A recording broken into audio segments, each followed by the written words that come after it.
नमस्कार भक्तों, 2026 का हार्दिक स्वागत। लेकिन असली नया साल श्रीमद् भागवत सुनने से शुरू होता है। आज सुनिए वो कथा जो राजा परीक्षित ने 7 दिन में जिससे जीवन बदल लिया। आपके भी संकल्प सफल होंगे। जय श्री हरि। बहुत प्राचीन काल की बात है। हस्तिनापुर के राजा अर्जुन के पौत्र अभिमन्यु के पुत्र परीक्षित महाराज सदा धर्मनिष्ठ शासक थे। एक दिन शिकार के लिए घने जंगल में गए। घंटों भटके, तभी ऋषि समीक के आश्रम के पास पहुंचे। ऋषि समाधि में लीन थे। राजा ने जोर से पुकारा, ऋषिवर जल चाहिए, लेकिन ऋषि मौन थे। राजा क्रोधित होकर मृत नाग का फन काटकर उन्होंने ऋषि के गले में डाल दिया। ऋषि पुत्र श्रृंगी ने श्राप दिया, 7वें दिन तक्षक नाग तुम्हें दंश देगा। राजा परीक्षित लौटे। श्राप सुनकर उनका हृदय विकल हो गया। माता कुंती ने कहा, पुत्र सूत जी को बुलाओ। सूत जी आए। राजा ने पूछा, मृत्यु से पहले क्या करूं? सूत जी बोले, सुखदेव जी को बुलाओ, वे भागवत सुनाएंगे। सुखदेव जी आए। 16 वर्षीय युवा, दिव्य तेजस्वी। राजा के चरण धोए, 7 दिनों का भागवत श्रवण शुरू किया। पहला दिन था। सुखदेव जी बोले, जन्म मृत्यु चक्र से ऊपर उठो, और उन्होंने सृष्टि की रचना सुनाई। दूसरा दिन आया।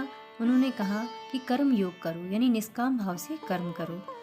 तीसरे दिन के भागवत में उन्होंने भक्ति योग के बारे में बताया कि हरि भक्ति ही सर्वोत्तम है। चौथे दिन के भागवत में उन्होंने बताया कि ज्ञान योग क्या है, आत्मा अमर है।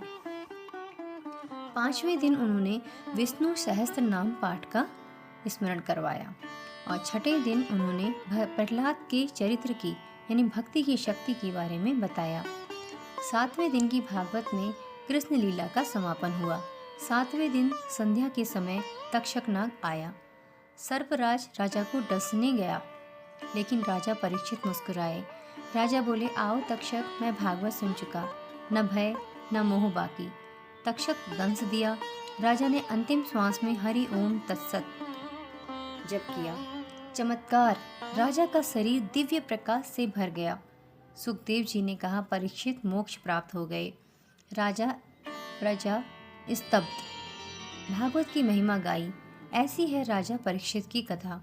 भक्तों, आज से ऐसे ही 7 संकल्प आप लो।